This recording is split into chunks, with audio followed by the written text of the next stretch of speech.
I joined the Army in 1941, 23rd of October, and I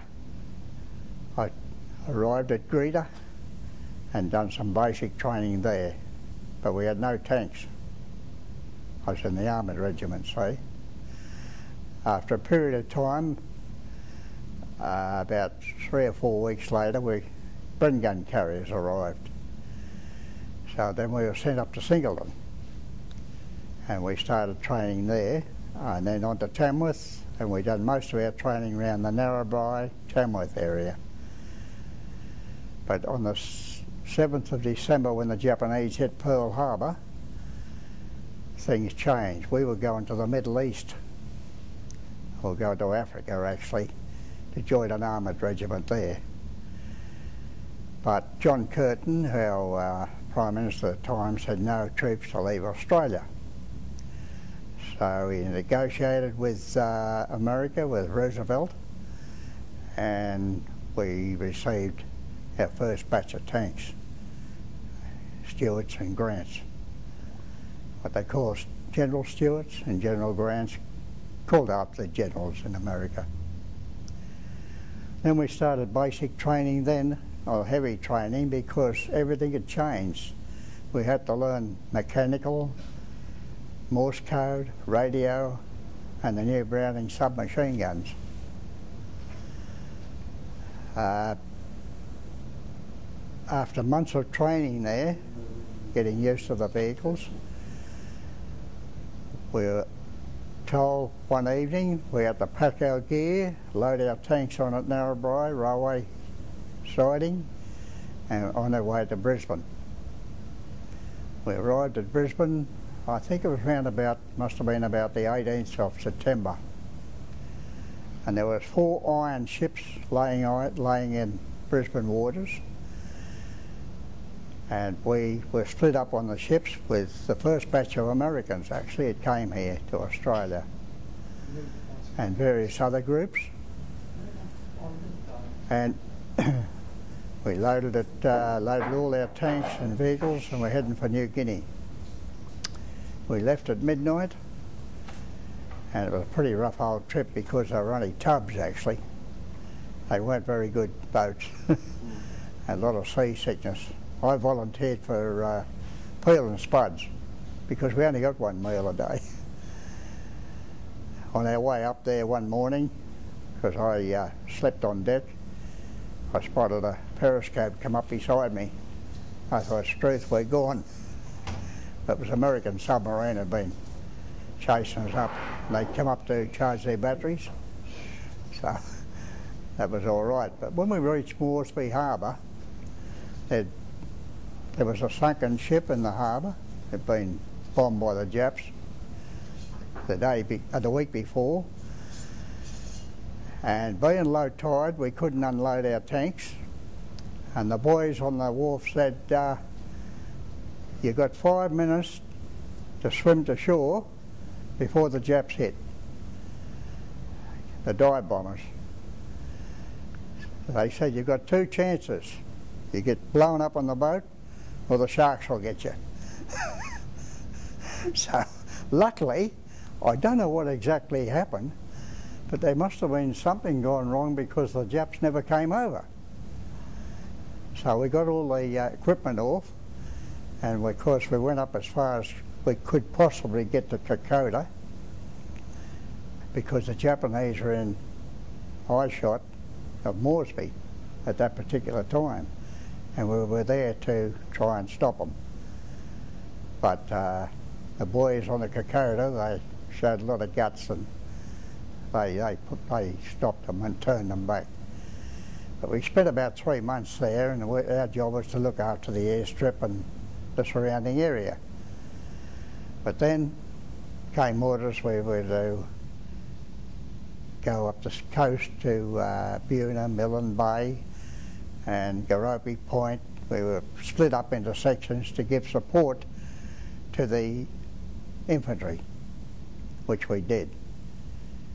And for months there, and then we floundered around, and first of all we had problems with the motors. They were petrol motors, which was the wrong thing in in the first place to send petrol engines.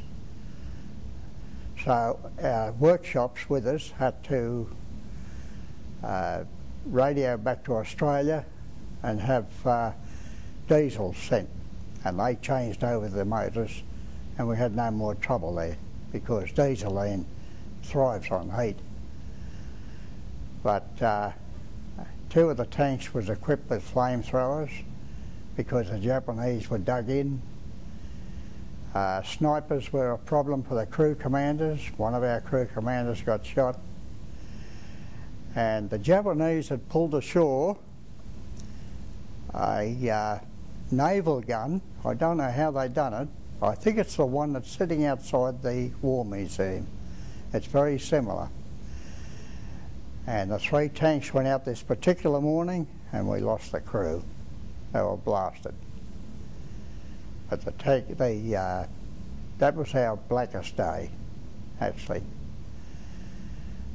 Some of the tank crew then went on to Bougainville, Rabaul, and a lot of us went down with malaria. Dysentery was bad. One night there, just on the funny side of things, the first thing you had to do when we shifted camp, we had to dig. The trains had to be 6 foot long and 6 foot deep, trying to keep the dysentery away. And this young fellow went up one night and he was pretty crook, and a scorpion bit him on the privates. Well, he raced down to the depot, the petrol depot, and he grabbed 4 gallons worth of juice and he poured that down there and he lit it. And of course you can imagine the noise about 2 o'clock in the morning. We all thought we'd been hit with mortars, Japanese mortars. And he blew that toilet to kingdom come. It gave us extra work because the usual thing in the army was you were jack of all trades, you know.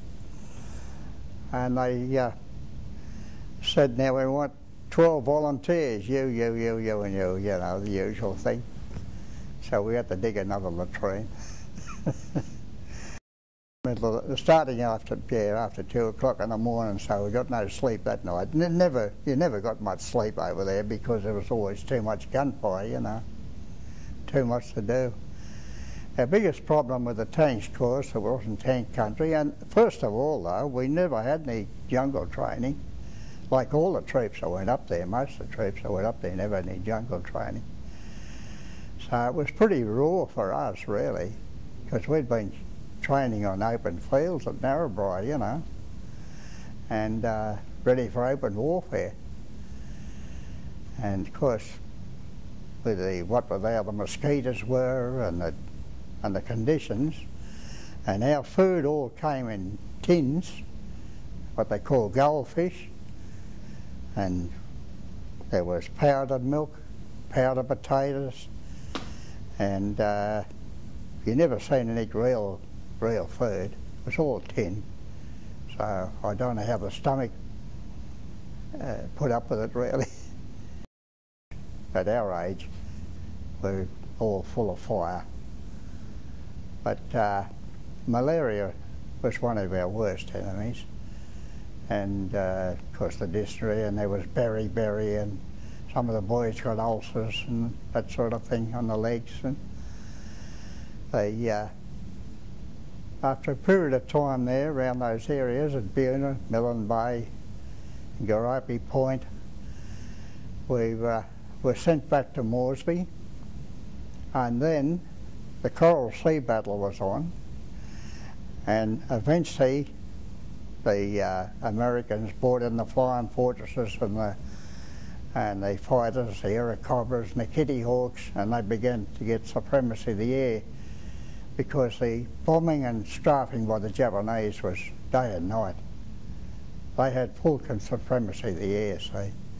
They knew that we were there, and they sent us round to a little beach at Little Papua.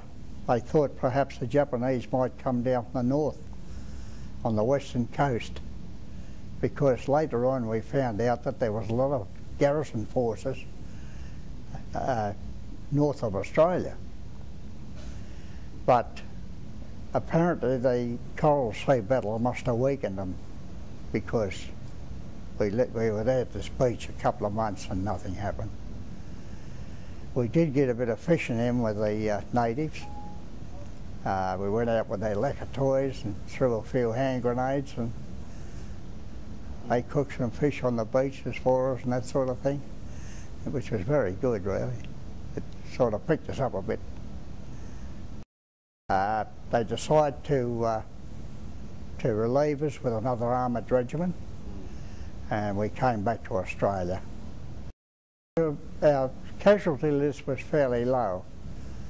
Actually, I think it was about 12 killed, but there was quite a few wounded. Well, for 2 years after the war, I had dysentery and malaria, and I think it was a good cooking by my wife that we were married in 1944 when I came back. And I was very fortunate, actually, because she was expecting, and I was home for the birth for my daughter in September. So that's briefly what I can think of. Yes, I suppose you do, because you go away, you're more matured when you return. You're more down to earth. Although I'd say that perhaps you're getting back to civilian life was a little bit hard. I think I was a little bit strung up a bit for some time.